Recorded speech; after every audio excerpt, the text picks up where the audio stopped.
welcome back to my channel. Welcome to Talkinsen. It's me, Ogechi. Welcome. So first of all, I want to see if this on or without is better. I'm trying, so I want to leave it on because I think it just gives a vibe. It gives something. Yeah. It's giving something. So hi, welcome to my channel. It's me, Ogechi, and for this video I am going to be sharing with you something that has been in my mind to share, and it's not something that has always been in my mind, but it's something that I see every now and then, and I ignore it, and sometimes it pops up, sometimes it doesn't. It's just based on whatever social media feed I get, right? So the issue I want to speak about here is about the narrative I see on social media about how most black women are the ones who speak about this, not other race. So they say that they don't feel protected by black men, and that black men does not protect women. And I hear this mostly from like the spaces of American black YouTubers or social media influencers, and also UK. Basically, most of the time I hear this narrative from those who are living outside of continent of Africa the most. So basically, is a discussion. Sometimes people have debates and like literally group discussions and stuff like that about it. So again, I'm not the type that kind of reacts really to things. So I am doing this video to kind of respond because it came to my mind whilst I can't remember what I was watching, and something brought to my mind to think about this and then to see from a different narrative, like how are we looking at these men from, and yeah, it just came to my mind to speak about it. So bear with me. I might have to step out, but do bear with me. Okay, so do bear with me. I'm going to share this video and I have got my notes with me, so I'm going to look at them to help guide my thoughts. So once again, welcome to Talkinsen. If you're new to this channel, this Talkinsen girl that you're seeing here, we talk sense into religious, social matters, and do events and give life advice and everything in between. And Talkinsen gives life advice, or simply general advice that sustains. That means that whenever you come across this video, in any time that you come across it and you learn something from it, the advice that you get from me is something that will prepare you in life. It will be with you throughout your life. If you ever have doubts, come back to my video. Remember, I said, okay? And yeah, you will hear those advice, and remember, it sustains. That means it never leaves you and is always going to be evergreen, no matter condition that you find it. So that's how I position my channel and my advice given to be. So if you're a male watching this video, first of all, relax. Relax. We are not here to fight. If you're a female watching this video, relax and hear my thoughts. Our talkie in this channel, because that's what I call my people that subscribe to me, like me, view my channel, like my opinion, or simply just generally want to support me in any platform possible, I call them my talkies. And there are people who are opinionated, strong opinionated, no problem, but constructive in their opinions, and people who are kind, nice, have fun, think critically, and just represent what I am. So that's who my talkies are. So if you're a male listening and you're a talkie, hi. If you're a female listening and you're a talkie, hi. If whatever gender you belong to, age grade you belong to, still hi. Just click like. That's the only way I know you're a talkie. Okay? Just like this video and share with others who may benefit from it. Okay? So thank you so much again for tuning in. Now let's get into the video.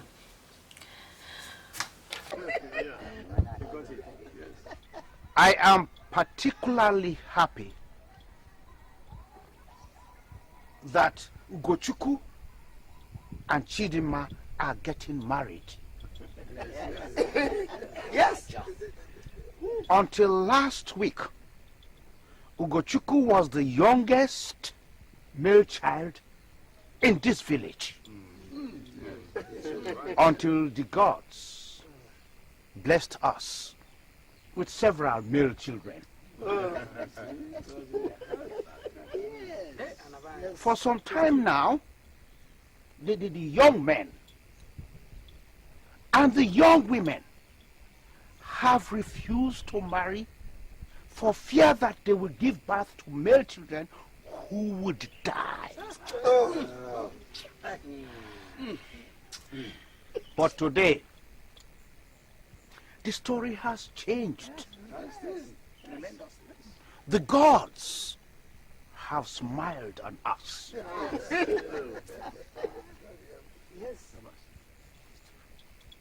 Ugochukwu and Chidima have decided to take the bull by the horn.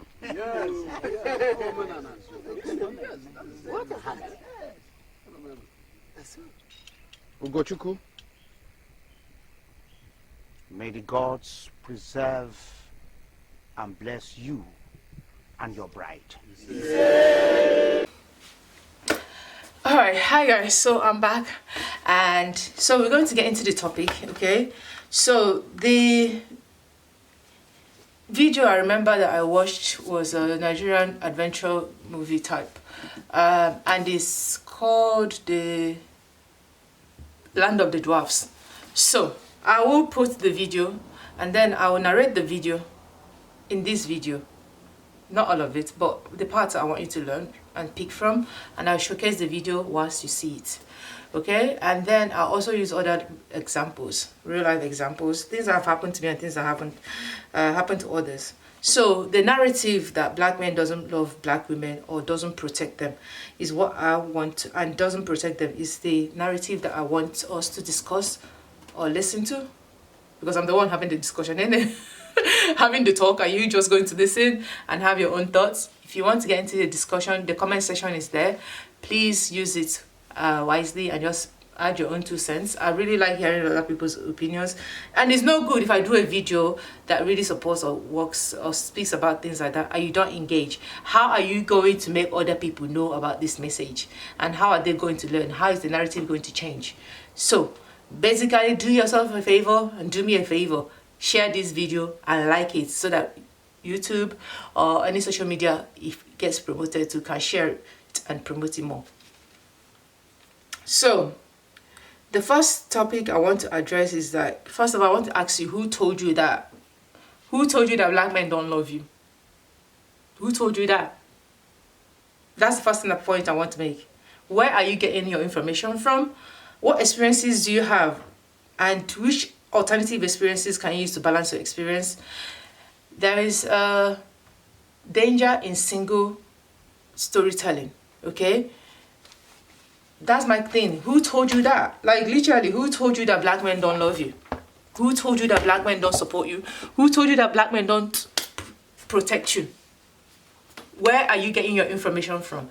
Is it just based on your own personal life experience, or is it based on social media perspective or other people's experiences? So that's the first thing I want you to think.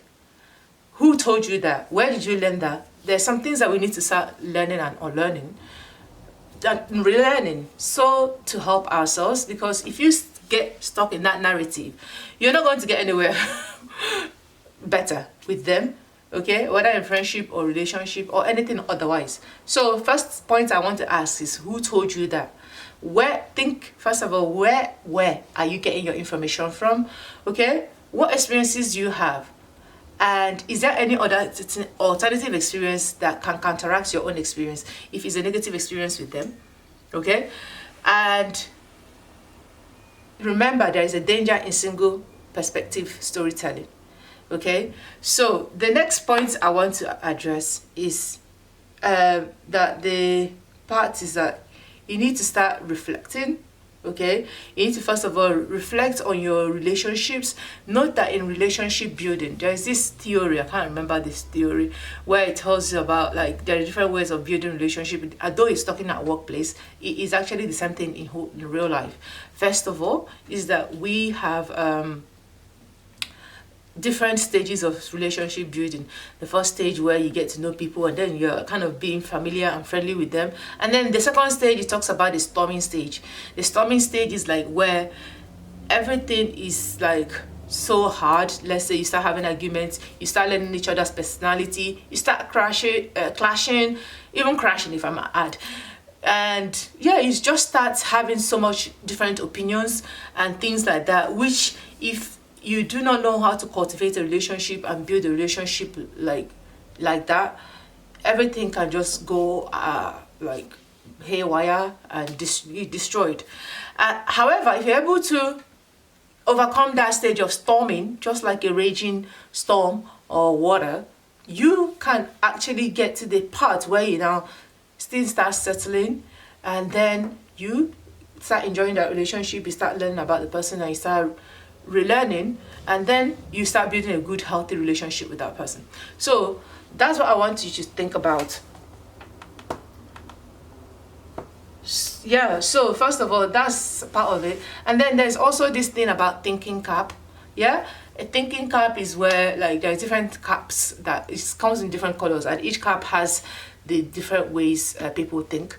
Some people that think critically, some people that think differently, maybe from an artistic perspective, they think from a world perspective, just think from different imaginary perspective.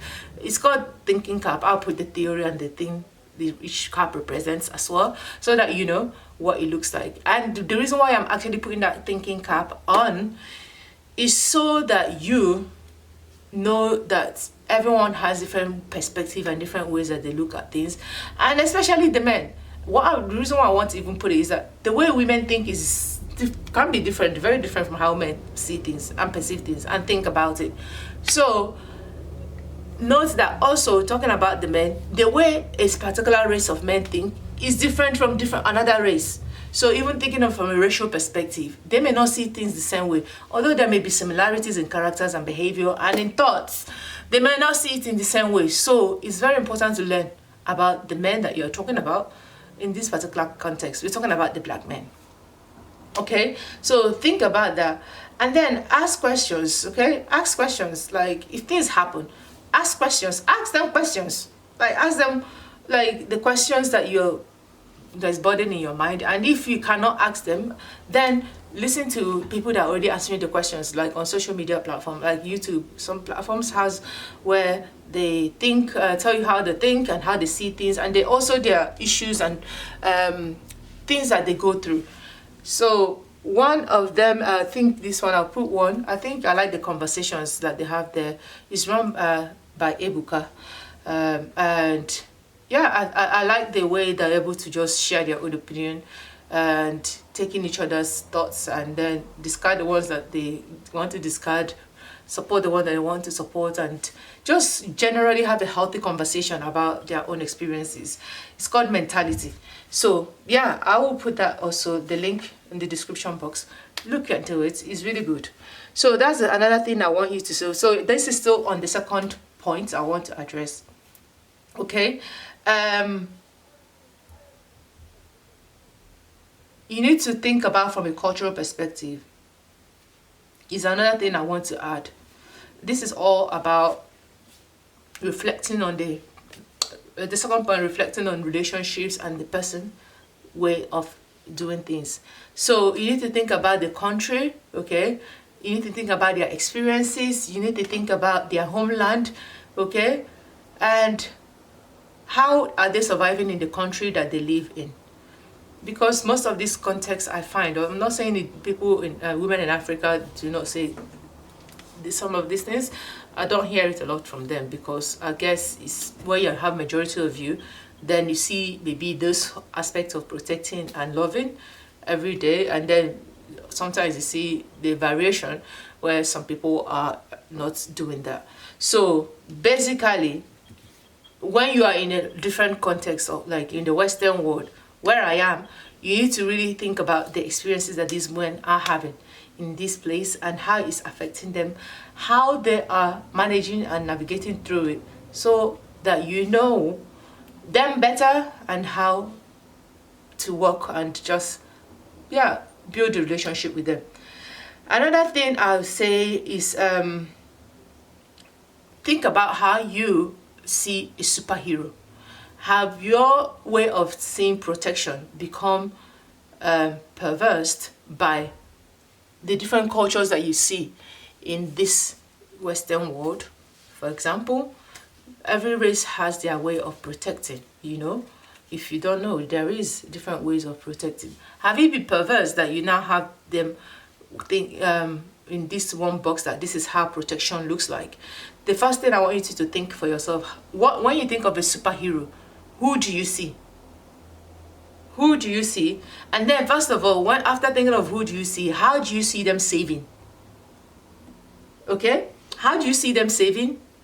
And then go back and then see how men, particularly, just think of it. I don't care who your superhero is. It could be Batman, it could be Superman, it could be anybody.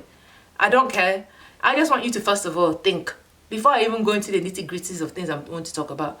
I want you to, this is just allowing you to first of all immerse yourself into this discussion by reflecting on your own biases, your own perspectives, and your own behaviors, and maybe your own experiences and viewpoints and things like that.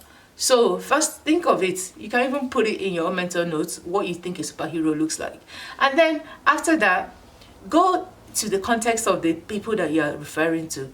Considering most black men come from African continent, go and see what their heroism looks like in terms of within that context, because that's their land. Heroism can look different in different spaces. Okay, if it's not Africa, go to your own land, wherever you feel like there is a concentration of black men and black people the most compared to any other race. Think of how they do their own saving. Okay, just think. That's all I want you to do. Think. I really want you to start asking, who told you these things? How did you get this perspective? Because I've never verbalized it and never thought about it, but there are times when maybe I've had a negative experience with black men, and then I start thinking that way. I'm like, hold on, who told me that? There are multiple examples that counteract that. Yeah, it may not be, even if I don't experience it personally sometimes, I see it in other people, so I can't say that they don't do it. If they do it. Okay, so first of all, I'll give you time. Think about what I've said. Just think.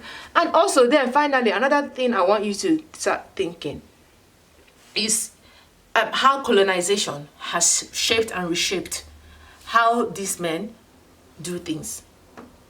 That's very important to do. And before you start having a debate and argument in your mind, you yourself have to even think of how colonization have actually altered and shaped the way you do things. Okay? Please, note this thing. Let's be honest with ourselves as black women. When you are in the midst of black men and it's just you and them, note how your behavior looks like compared to when then you find yourself in a diverse mixed group. Note it. There's a whole difference on how you react, your behavior. There is even perspective, because things start shifting. This is what happens when you mingle with others. So until you learn that aspect that comes with that diversity experience, you would never really get to understand, appreciate what these other men also experience in a diverse society. Okay? In a diverse society. So please, my job for you is this period. Just think. I'll give you a few minutes to think. Okay? Whilst I look into my notes, think about those things. And then I'll go into the key things I want to do, including storytelling. Okay? Just think. I'm just reading my notes. I'm not looking at you. Just think.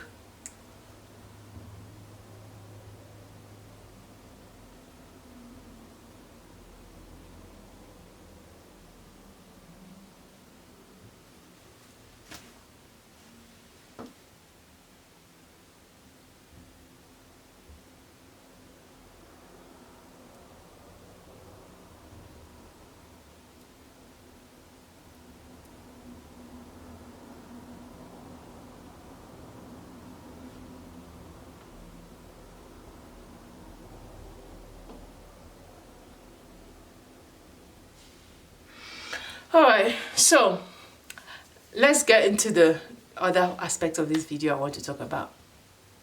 So let's get into the other aspect of this video I want to talk about. So, hi.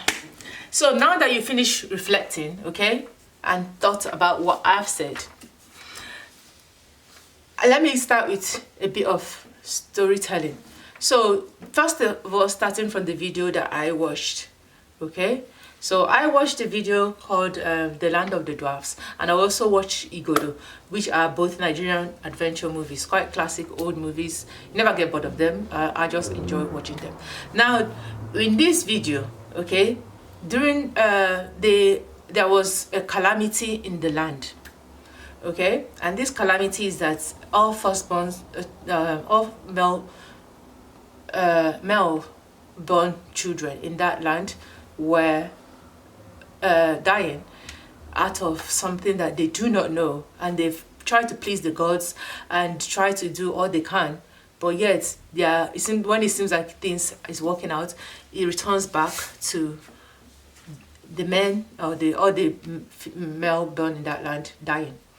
So they decided to consult the native doctor of the land, who was able to then share a story and to share a story that something happened past before, and this is what took place. And in the storytelling, they told us how the ancestors of that land committed an atrocity where they killed we'll call him a man that did them good, and this man was a native doctor, but from the land of the dwarfs, who came to rescue them and save them from the calamity of their children, male children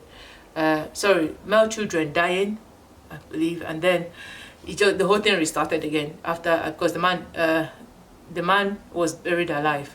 The dwarf native doctor was buried alive, and he cursed the land, and then the whole dying again restarted.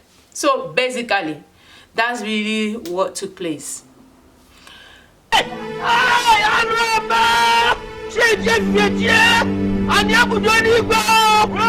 the gods? Where are the gods of this land? What happened?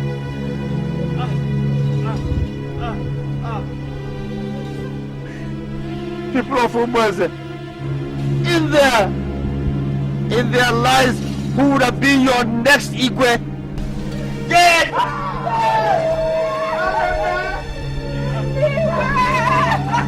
Igwe, this is the third one! What have we done? Our children have become food for the gods!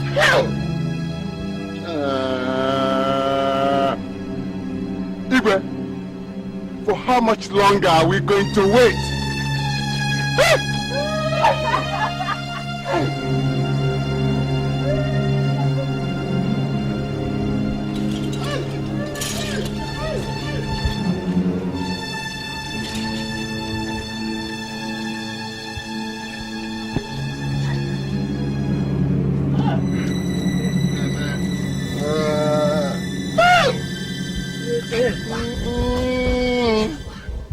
Elders of Umweze, I inherited this throne 30 years ago from my late brother.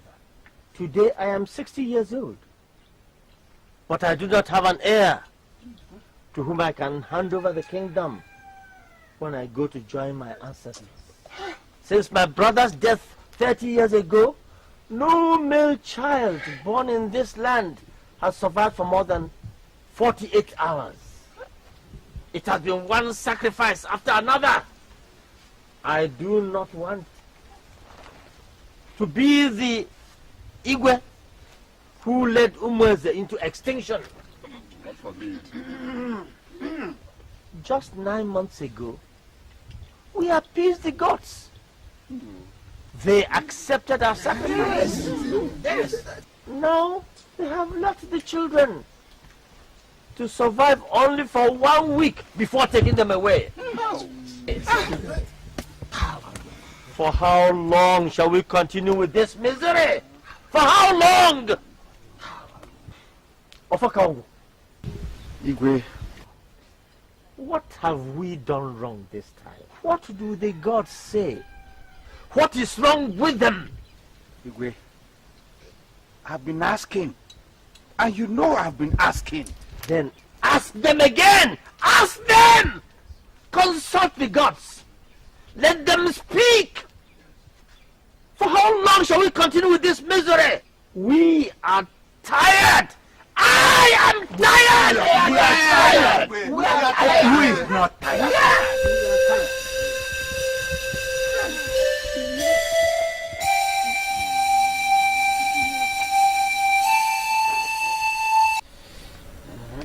Igwe, the gods have finally spoken. What do they have to say? Igwe, your late brother, did not have any male child. If he did, I wouldn't be here on this throne. Is that what the gods revealed? Understandably, Igwe, he needed a male child who would succeed him when he must have passed on to join his ancestors. Naturally. So, he looked for solutions. He consulted all the powerful Dibias. They preferred different solutions. Sacrifices were made to all the known gods in the land. But his 5 wives continued to give birth to female children. Did he in any way offend the gods? As far as I can remember, is a man who was at peace with the gods. But all the Ezemos, including my predecessor, could not turn the hands of the gods back. His wives increased to 7. His female children increased to 19. So, Igwe, he sought for solutions from near and far lands unknown to us. One day, he was told that the solution to his problem could be found in Inhi, the lands of the dwarfs. Inhi. Do those dwarfs still exist? They still exist. The Igwe, your brother, then invited their Ezedibia to come and solve the problem. He accepted the invitation and came with 2 others.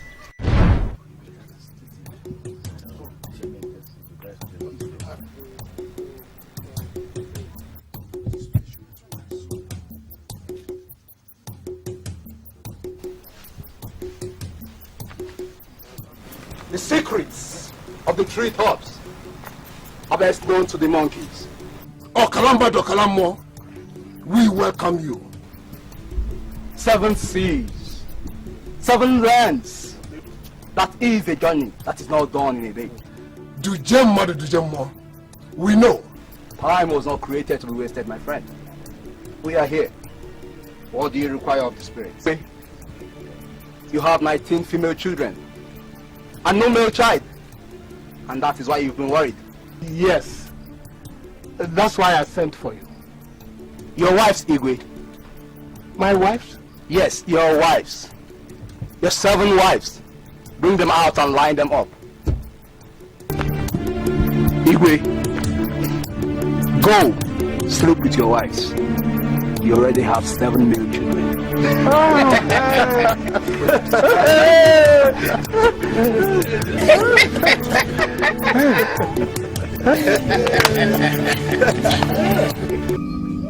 You brought this upon yourself. Those who want more than the gods are willing to give them end up in the belly of the earth. The Igwe made a promise before the gods. He must not violate what he had already spoken with his mouth. Words are too few to save you now. The voice of the people is the voice of the gods. This is our decision. Yes! The end of a journey is not the first river that you encounter, but by the many rivers you yet to see. Look into the future, my brother. Look into the future. The future is what you make it to be. Let us see if you will marry the princess in the grave. Yes. Bury him! Before you bring a curse to your generations, consult your gods first. They will tell you that the God I serve drinks from the springs of vengeance. Beware of what you do tonight, or you may not be able to stand the consequences. And when I was watching this video, I think this is where it became strong in my mind to actually now share, because whilst I was watching this video or this movie, there was something that I observed, and I observed it in multiple Nigerian movies.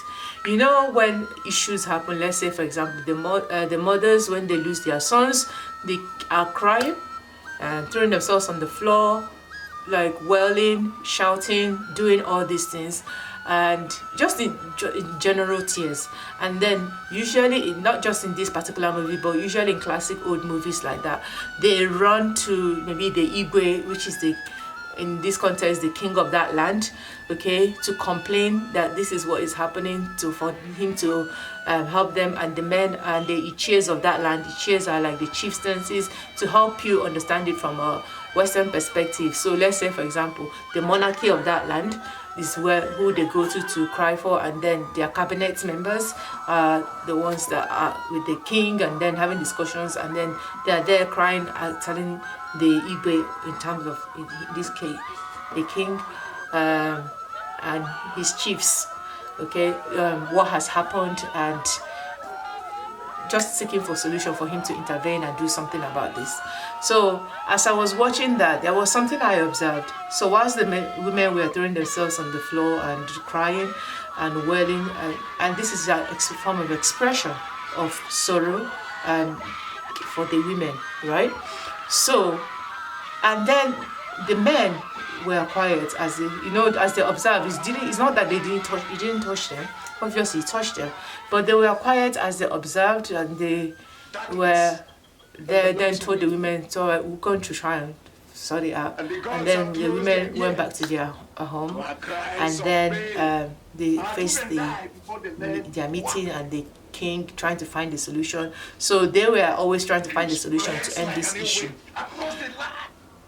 I would like to think it's the Holy Spirit, as unfortunately, if you're not a Christian, I am a Christian. Everything that I do, I feel like certain things come into my mind because I feel like God wants me to address some issues, because it's something that has become almost an epidemic, okay, in certain spaces, and it's something that needs to be addressed so as to help those who it would help. As I mentioned, okay, there is always going to be people that are going to do crazy things. There's men that are going to be men doing rubbish, but we're not focusing on those people. We're talking about generally men that are men, okay? Men, everyone makes mistakes, so we need to pardon some things. But in this context, I'm just trying to help you focus on how these chiefs responded. As I mentioned, I'll put the screen whilst I'm talking so that you see what is going on and hear from them what was going on.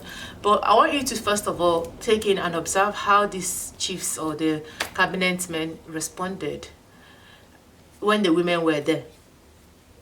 Usually what I find in most Nigerian movies like that is that they're often quiet. They cry, they obviously empathize and sympathize with because it's affecting them as well. It's their children. It's not like only the women gave birth to the child, the children, I mean. So yeah, so it's affecting them. But usually what I find is that they're often quiet, and then when the women go back, then they face their king and then they start arguing and quarreling, trying to find a solution and devise something to do. And then I realized that sometimes that's how some men protect, you know. They are the ones who goes to make the sacrifice. Okay? So they go ahead and discuss to find a solution. And in this context, they were able to find a solution by consulting another person that has more knowledge of what took place and how to help them. So in that context, I want you to just understand that sometimes their protection is not often obvious. The fact that the good they're thinking about for you is not often obvious. So if you are waiting for them to be doing gara or like acting like Superman just because someone called and cried, that's not how it often works. Sometimes they have to strategize, find solutions to find a way to help you as the women. Let's say, for example, if it's the women that are in trouble and stuff like that, and then come up with a solution that is tangible to bring about the result that you want. So that in itself is a way, I call it the hidden way of protecting. That protection doesn't always come with physical fight. Sometimes it's just come with strategy and a bit of solution and finding someone that can help you. Even if it's not them, they can always try and find a way to help. So that's one, protection. So even within that protection, you see how love is encompassed in that protection. Okay, so that's first point. The second part of that video, again, is about this selection. Okay, the selection of the person that, what do you call it, that wants to marry the queen, the princess of the land. In this contest, they have to do a wrestling contest, and whoever that wins marries the princess. So part of your tradition that you must bring out your warriors whenever you are celebrating a feast. No, but apart from celebrating the birth of my sons, we are also celebrating the rite of passage for these young warriors. It is also a time when the princess, Adugo, my daughter, my first daughter, will select one of the warriors as her husband. Her choice will be determined in a wrestling contest where the strongest man will become her husband. Strange tradition. Yes, that is how our daughters have been selecting their husbands. And it ensures that strength and royalty remains in the house of the Igbo.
May the gods help you to make the right choice.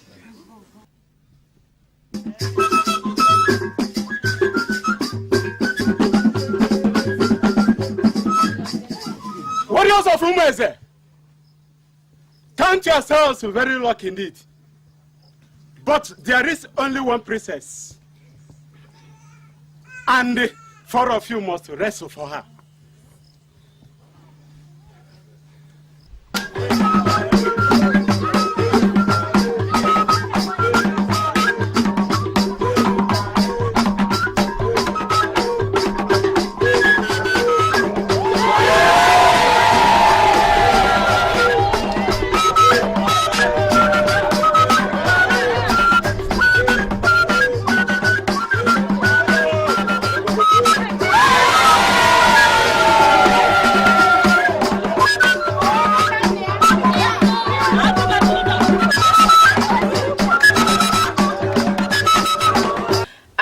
I wanted to ask, do you actually, as a woman, as a black woman precisely, okay, in whatever context you want to find yourself, especially if this video is speaking to you, do you actually allow the men to fight for you?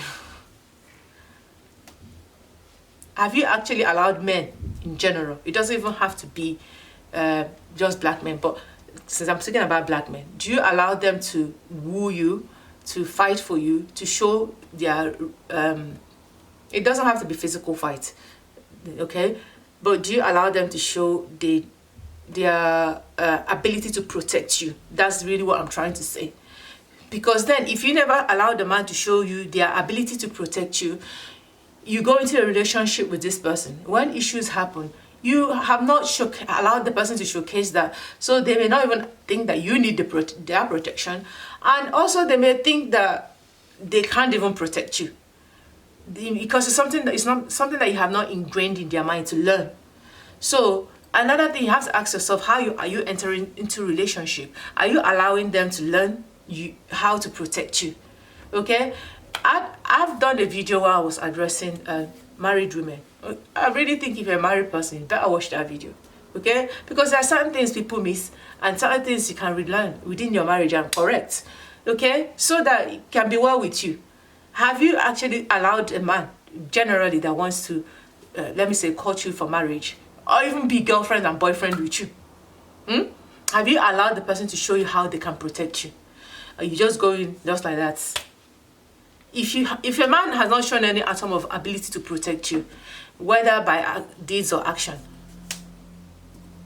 or words, sorry, then what are you going to expect? So that's another thing. Have you allowed a man to woo you? Doesn't mean just getting you presents and stuff like that. It doesn't mean doing all the fancy stuff for you. It's just ability to showcase that you are theirs and they are able to protect you from either harm or whatever situation that they can protect you from. Obviously, you cannot fully depend on them for every form of protection. What are you as a human being? You get me? But the ones that they can do, are they showing that signs? Have they shown it? Not just a sign, have they actually physically done it for you?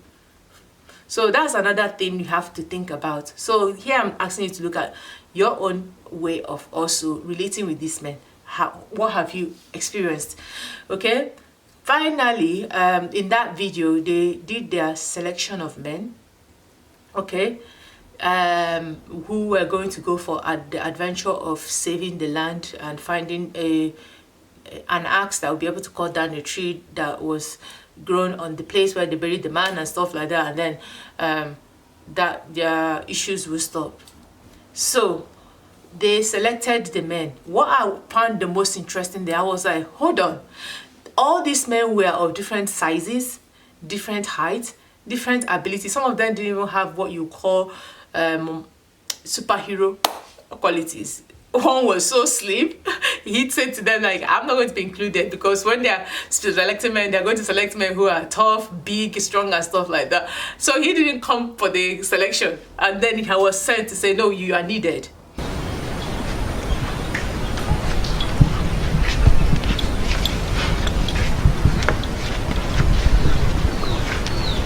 Young men of Umweze, you have a mission to fulfill, and fulfill it you must.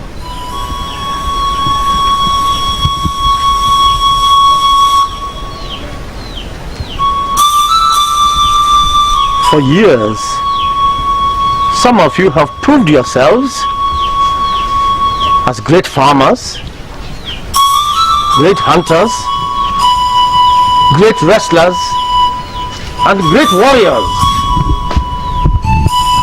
Some of you were in the team that stood and prevented the wicked warriors of Abam from devastating this land.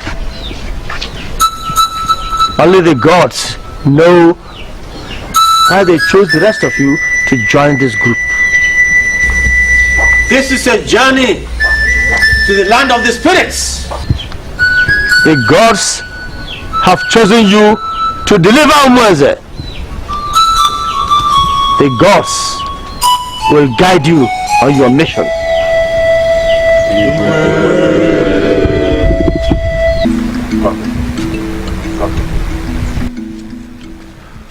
When you left in the morning, I thought you went with other young men to Igwe's palace to answer their calling. Papa, I went. I went. But when they started choosing the men that will go to the land of the dwarfs, I discovered they were looking for real men. And I knew I was not needed. So I went to where I wanted to go in the morning. Well, Ofokogu was here. Ofokogu? Yes. What did he want? He said you are among the young men chosen to go to the land of the dwarfs to get the golden axe.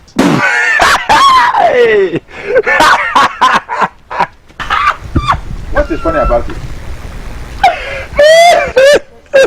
Boy, it's good. What is funny about it?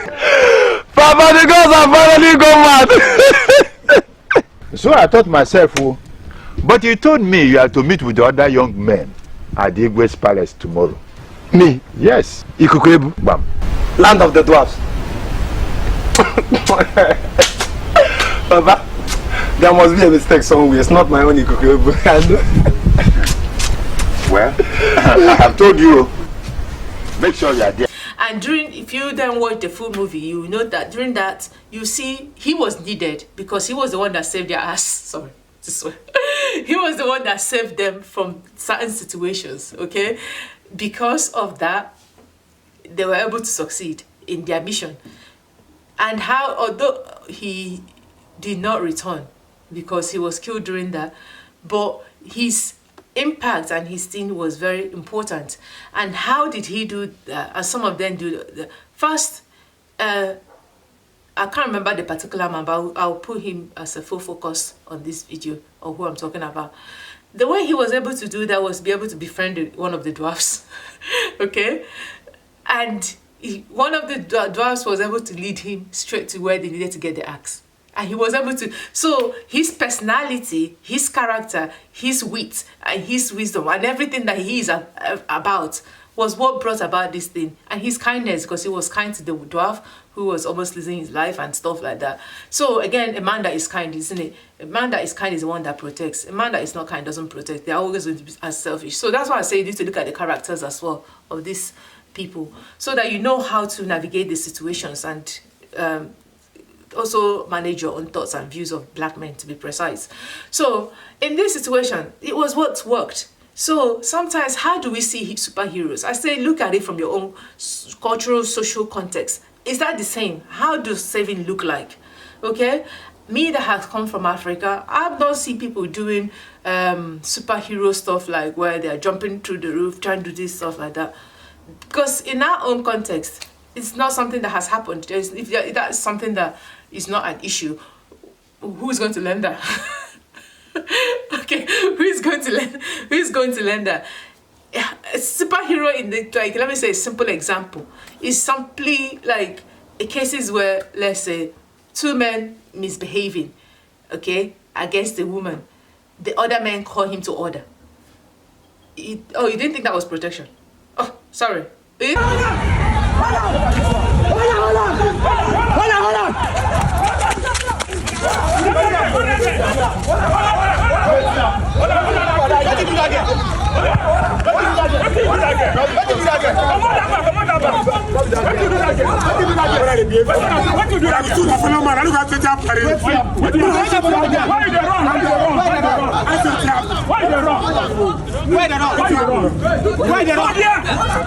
Bring that here, bring that here.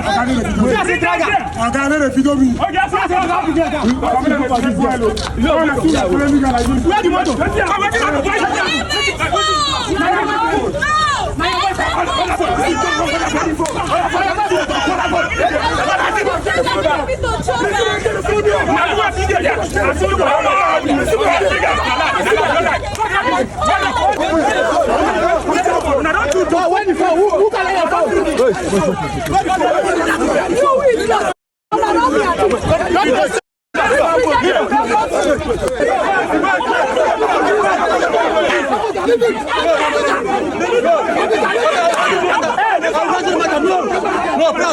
Then for first touch this boy, oh. I said, touch away. They will not be this boy. They will not be this boy.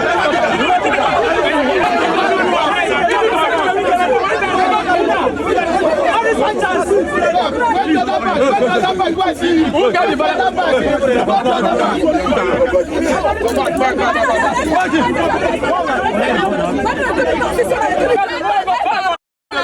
How many of them there inside the motor? Only. Now he's supposed to come. For them to be able to see.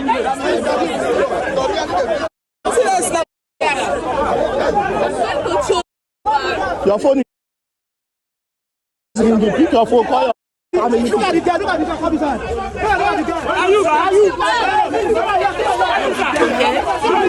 That's really what it is. I'll tell you a little bit more about that story later. But now let me tell you a little bit about personal stories. Let me show you the little ways that they show you love and protection at the same time. It's just that maybe you're the one expecting too much sometimes. So there was a time, I think sometime 2021 or so, as I was driving, this particular man from a different race was blocking my way. You know when you have like small streets like that, and sometimes you have to make way. So because I'm in a space that is so tight, and he decided he was a bit farther behind, and he could have stopped in space that was present there to allow me to go through, but he refused and he kept coming. And I was giving a signal, just move to one side, move to the right side or something like that. And he just didn't want. So we came to like head to head. He couldn't move, I couldn't move. None of us could pass through without like maybe damaging each other's car. So I was like, you know what? Since you want to play stupid, we can do stupid together. So I was like, okay, you can stay, I can stay. I'm not moving back, because he even at that, he still had space that he can move to, so that I can. Because if I was to move back, I'll hit another car that was behind me. So I was like, we're not doing that then. So I just stayed there because I was not having his stupidity. I think that was a super situation. He stayed, and then he was making faces and doing some stupid gestures. That is just a simple. I was like, you know what, we're going to stay here. And then superheroes looks like, and we start arguing. I just ignored him. We were both in our cars. So he stayed, turned off his car engine. I turned off mine, and we stayed. So other cars that were coming there start beeping, and they can't move back. They can't move forward. They were just there, annoyed by both of us. I was like, listen, he's the one that is. And then it just got a little bit serious. So, and then as the whole thing was going on, I know there were some girls, if I was saying black girls, yeah, who were watching from their windows, and some people, other people were perhaps singing, but those were the ones I could see because they were just next to me. So I was like, anyways, everyone was just basically there was audience. So this black man came from behind, and then came to the place and asked what was going on. I told him, and he's like, listen, sister, calm down. He's like, and I was like, what am I coming? Like, he's the one in the wrong. So he went to speak to that man and just told him to try and move. The man said no and was just trying to cuss out on me. He's like, listen, he was then trying to balance the situation there. And then he finally managed to get the man to move back and do what he was supposed to do. I was like, finally. And then I went, I was a bit pissed off, yeah. I was like, literally, because the way the thing was going, escalated. I felt like fucking, it was just too much anyways. So he moved, and I went back. I was a bit annoyed that that man did not shut at the man that was pissing me off. I was like, you didn't even say. That was how I was thinking in my mind. Now, years later, or sometime later, and then even reflecting on this thing, I was like, maybe my expectation was like he would have been like, yo, get out of that, but in that situation, what required was a bit of negotiation and calmness for him to get. So he's. I'm laughing now because now in reflection, I just have to think of certain things. So you're like, perhaps the way I was seeking for his, like a way of thinking that he should have protected or done what he was, because although I wasn't thinking of him as a protector then, but in terms of what protection looks like, that's what protection looks like. That was what love looked like. Because he was trying to get me to move. I was like, no, I'm not moving. That was like both of us until the other man finally moved. So we need to really think about that. How do we see protection? Okay, so that's the one thing I want to invite you to think of. Okay, so that was, I was like, okay, yeah, you move, you'll move. So that was a protection and that was a form of love. If you don't know it now. Okay, so then that again brings me again to another circumstance where now in this situation it wasn't like a black man doing that, but it was an Asian man. So he's a man that I drive, a man of a different race anyways. He's a man that I trained with for my driving school. Now, before I even go to this story, I want you to also think of how your experiences of black men starting from your home. How has your experiences of them affected your view of black men in general? So, for example, if you're someone that has daddy issues, it doesn't matter if you have your daddy present, but there are things that are unresolved issues that you have in that home. It's still going to affect your view and perspective of black men in general. Especially if it's negative, then it's going to affect you in a negative way. And as someone who also have her own daddy issues, just in case you do not know, I was raised by my mom, okay? Although I have a father, but family situation, okay? So I was raised by my mom, so I didn't have experience of a father. However, I'm grateful, and I'm still grateful that I have a different perspective of men because though my father wasn't present, I had my uncles. And I saw what good, healthy relationship looked like. And also issues. I saw like the family perspective, and I was opportunity to live with one of them. And saw what a good relationship and family dynamic looked like. And what gender roles looked like. And so I have a good, healthy relationship with view of men. I know when foolishness is foolish and when it's not. Although our mind sometimes can confuse us emotionally. However, it doesn't mean I don't know what good men looks like and what nonsense men look like. I know, I have both perspectives in my hand, in my heart, my mind. So, in this situation, I was like, I didn't know I had daddy issues in me until it surfaced. It's not that I didn't know the effect of absent fatherhood. And this is why I know some people would be like, no, I've got my mother. My mother is my father, my dad. Rubbish, shut up. It's just a mother, a woman, okay? It's not going to ever replace your father forever and ever and a day more, okay? They can do what they can. They are best for you, but they can never be your father. Even if they change their gender, they can never be your father. Okay? So, basically, in this situation, after my driving test and I passed, and I was saying that obviously I'm looking for a car, and I was doing the post-advanced driving test, which allows you to go on motorway and stuff like that. So, the man that trained me said to me, okay, supporter, I told him different places I wanted to go to get a look at cars that I've seen that are on an affordable rate for me. So he went with me, and then he stayed there and just spoke to the guys and stuff like that. I don't want to get emotional, but this is where I knew the extent of effect of daddy issues. So basically, whilst I was with him speaking, I had this flashbulb moment of almost like seeing him as a father.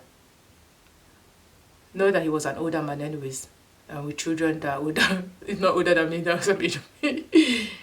And that was a surreal moment I had. And I said to myself, that's the very day I knew I had daddy issue. It's not that I didn't know the essence of us, but I never felt it. But on that day, I felt it. And as he was speaking to those people, almost like, I don't know how to describe it. I just felt like should have been my father situation. And almost like he was acting in a father figure role. As he was trying to negotiate with these people, asking about the car, how many years it is, like trying to figure out if it's good, if it's not good, if something that I can purchase or not. And he showed care. He wasn't doing it out of nothing. He showed care. And I'll tell you the extent to where his care showing. I was honestly emotional after we went internally. So then next time again, I told him about another car. I told him the car. He's like, oh, don't go for that car. You're always having issues and stuff like that. Don't go for it. Don't go for it. I was like, okay, let me come with me and let's go and see it. He also went with me. We saw the car. He's like, nah, Ogechi, no. He's like, no, da. And he was also trying to talk to the people. And when the people were there, so basically, he was speaking for me as a father does to, like, in regard to getting things. I'm not going to get emotional because I remember those feelings and I remember how important those moments meant to me, and that still means to me. So I was like, oh, okay, no problem. So as a first-time buyer now, you don't even know which car, and I didn't have a lot of money to purchase a new car or anything that is even like that. He's like, don't worry, but he basically was just telling me, and he was right. Obviously, those cars were not really their best thing, and then. The extent, I think he saw that I was kind of becoming stubborn or wanting to buy a car like that because I was starting to seem desperate when I wasn't even desperate for a new car. I just, when you pass, you just want to start driving. So he actually told me he would tell his son. His son, he said, worked as a mechanic. So he would tell his son to come to come see the car with me, and again, and just give his thoughts and opinion. So I was like, okay, no problem. Guess what? He did send his son. He did send his son. And the son came. And also we saw the car, he's like, and then he repeated the advice his father gave me and just told me like, this type of da. And after that, I said, okay, no problem, thank you. After seeing the son, I said, okay, let me just listen now. Let me just be stupid fool. And listen and just go. So I didn't buy that car and I didn't buy the brand. So from that onwards, I got another car. Now I wish I even took him, but then again, my teen sessions with him had then ended at that time. But yeah, so I got another car, which is a solid car, but obviously it was super old and I had issue. I was kind of duped a little bit, but it was all right because when I sorted it out, the car performed well for the majority of 3 years I drove that car. So basically, this is again what I experienced from a protection. Again, and then why I'm not speaking this thing in terms of a black man perspective. I'm just telling you what simple protection can look like. It doesn't have to be with fighting all the time, although that's important. I am not excluding it, so it's very important, It's very important for someone to learn to defend like that, Situation may call for it, and it's very important, okay? However, I want you to learn to experience what daily simple protection looks like and love looks like, so that you recognize them and not be quick to say, oh, they don't love us, they don't protect us. Now, when you're in the midst of others, where there is diversity and you feel like they're not the ones protecting you, then you have to ask yourself why. What is happening? What are they experiencing? As I mentioned, you need to really understand the effects of like the things that you experience, like colonization, slavery, and also media portrayal. Okay, how it looks like. I'm a person that can tell you what black men that will love me and support me. I don't even bother. Hello.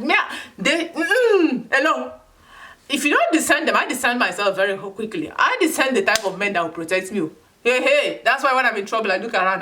Before I even get into trouble, how do you know the type of men that are around? No, they don't. And also, basically, considering my most experience of protection has come from an African perspective. That's the part I look to. Particularly Nigerians, most precisely from the Igbo land. I don't look to any other man. So that's why I say, look at your cultural context and people.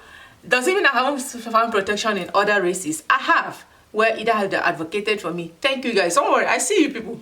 Either they have advocated for me, and that's the same thing for our men. Anyways, done something that they shouldn't have done just to protect me, or not do something which will harm me. All those things all come against me to their best ability. Anyways, all those things are simple ways of protection. So what I'm trying to tell you in this video, as I'm rounding off, is to note that protection doesn't always look like Superman. Okay?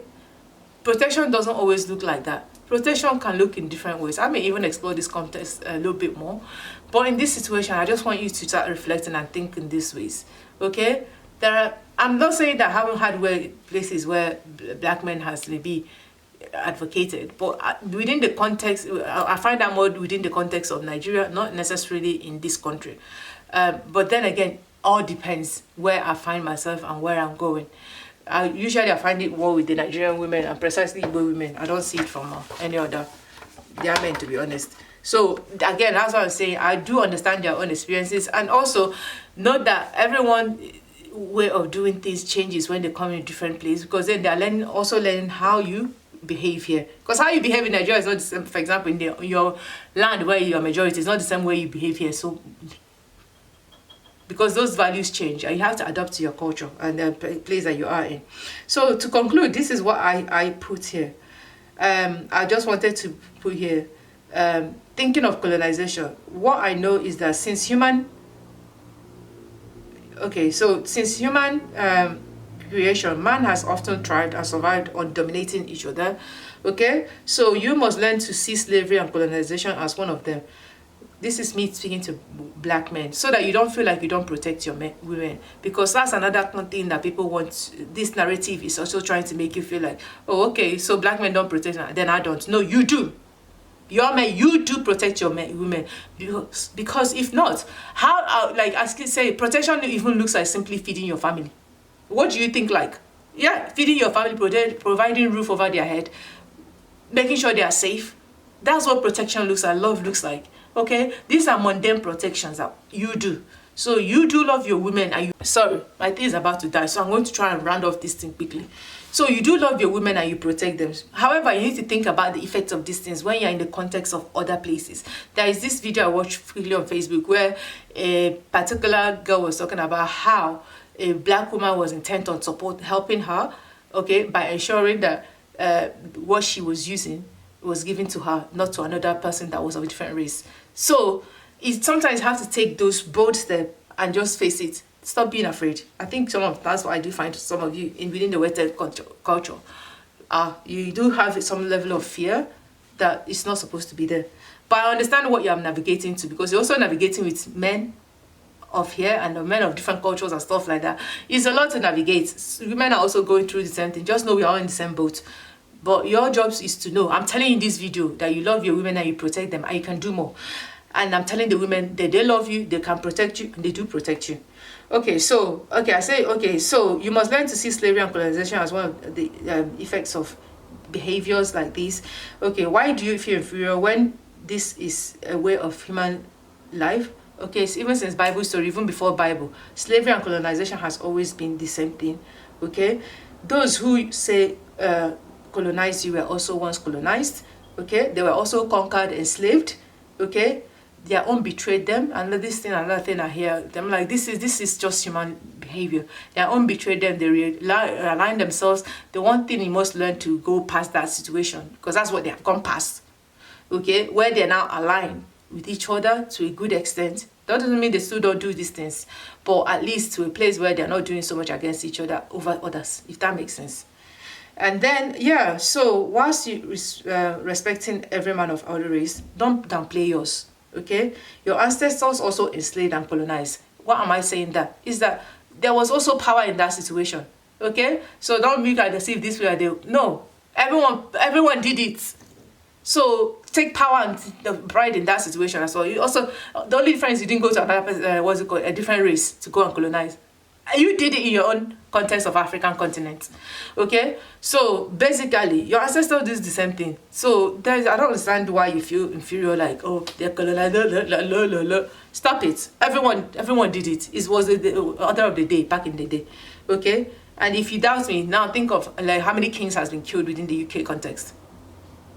Everyone was struggling for power. Power is contagious, okay? Even in the other Western worlds, like, it's contagious. Let's say Portugal, Britain fought Scotland. This is life. Stop feeling like I see just because they came to fight and do that, then they were the one that's superior. Just say that they are the ones who came to your land first. That's why.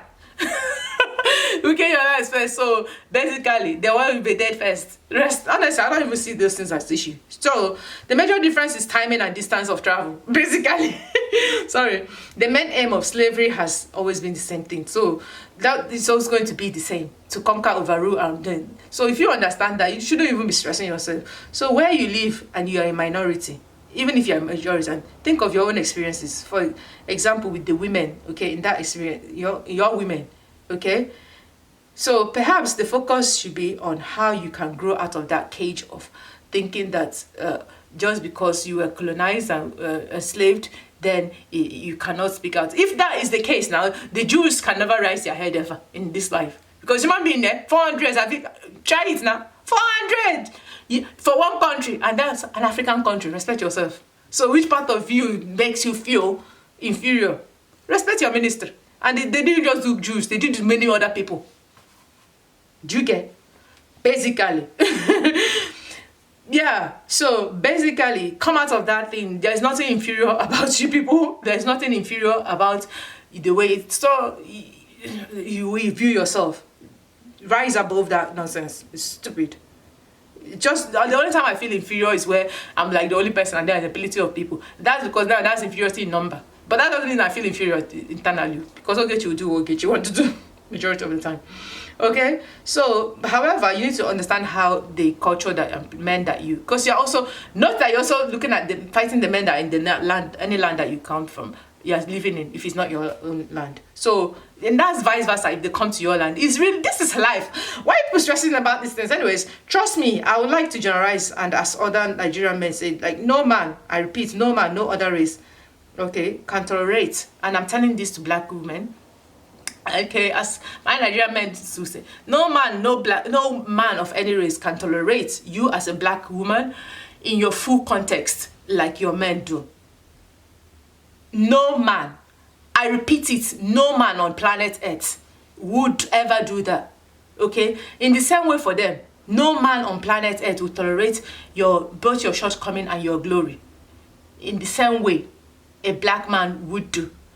Now, note that there are cultural diverse and differences in the way people do their things, so that you understand, especially so that you understand those things, okay? So, and that comes with your character, your excesses, or as he puts it, okay? Even the fighting, cursing, all those things that comes with life, okay? And you can never find the highest leadership in any land as a black woman, only in a land where black men go. And I speak that standing tall as a person come from an African continent where we have had at least 4 female presidents. Yeah, thank you. And there are many, if you just in case there's many women kings. Okay, it's just the way our kingship works. It's not the same way other people kingship rules. It's more in the smaller context and in the bigger context, like a monarchy like that. Taken from UK or Spanish or any other type of monarchy. Yeah? So let's go and understand your identity so that you understand how things looks like, how your men work, how you work. Okay? I'm going to say sign off because I'm going to ramble on later. But I'm just telling you, hopefully this video will help you to think and reflect on your things so that you stop this narrative of black men don't love you, don't protect you. They do. However, as I mentioned, there's always an exception to the rules where some people are just like not wired well in that way or not be socialized well in that way so that they know how to. So if you meet them, then it's up to you to know whether you're going to help them or if they want to help themselves. But if they don't want, you can't force them. If you let them be who they want to become. Okay? I note that you cannot downplay any man. Okay? Every race has their own thing. In this video, note I'm not trying to downplay any race, not at all. They have their own thing. The only reason why I'm addressing black women because it seems like your view of black men is almost getting shaped of how you view white men or Asian men, and you're seeing them too much from that perspective and lose the sense of who you are. If you are losing the sense of it, people go and be watching Nigerian movies, village ones, or let it be helping you at least. When you go there, you can see the reality. Let it be helping you. It does help. I mean, city ones are good as well, but most of them are just like watered down situation. I don't even know what they're doing. They might as well be watching Western movies, dude. Sorry. But city ones are good. Like obviously they are getting better. But for me, I think sometimes I remember someone once was talking about insecurity. I was like, the only reason why black women feel insecure is because they watch so much of other people and they don't watch of themselves. Yeah, I'm sorry. Because if you watch where you are majority of people, I don't see the level type of insecurities that you have. You should be surface it. Okay? Balance it. I watch anything. But majority of my view comes from a Nigerian perspective. Okay, and that helps me feel grounded on who I am, my identity and stuff like that, and also other people. So I'm also diverse in my own viewpoints, and that allows me to be grounded and be able to again open up my arms to welcome anyone, because I already know who I am. Okay, so another thing I'm just going to conclude here is to my black men: continue to love your women wholeheartedly, continue to protect them, show them that you care. I think that's where they fail to see, is that you care. And in every context that you can do it wisely and do it well, okay? And you can only protect so well if you are together. If you are not together, you cannot protect too well in terms of a collective protection, not just individual protection.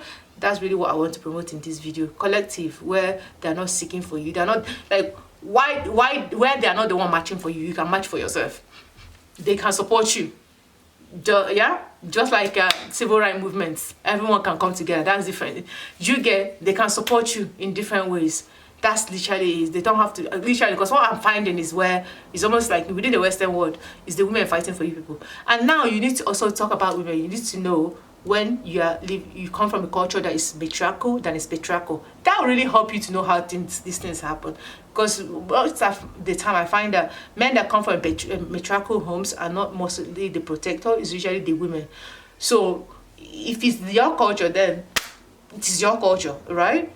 Doesn't mean that the men don't do nothing, don't protect, but usually it's the women that are at the forefront of the situation. But if it's your culture where it's a patriarchal, then it's going to be mostly the men. So that's why I say it's really important to reflect and think. All right, hopefully this video helps someone out there so that you understand to look to them for protection. If they're not giving you that protection, obviously learn how to protect yourself and take any help that comes from anybody whilst teaching them how to do the right thing. And that comes with their parents, their fathers, okay? If you don't have a father figure that shows you that, go and find one. Don't be the one that will raise your child all together if you're a single mother. Allow them to have different perspective. That is very important in life, okay? That gives a holistic viewpoint of life. That's why I say I'm very holistic, because I was raised in a holistic way, where I saw all the things. Well, imagine being the only person raised in a single parents, where everyone has both families. Thank you. Holy family. Now I respect the ministry now. It's not easy, is it? So, thank you. So, just in case I think I'm just relating with you now, like just in case you think you have issues, all of us have issues here. Okay? However, we've learned to see it differently. Alright? Thank you so much. Signing off. Talkinsen. Don't forget to like, share, and subscribe. Alright? Bye.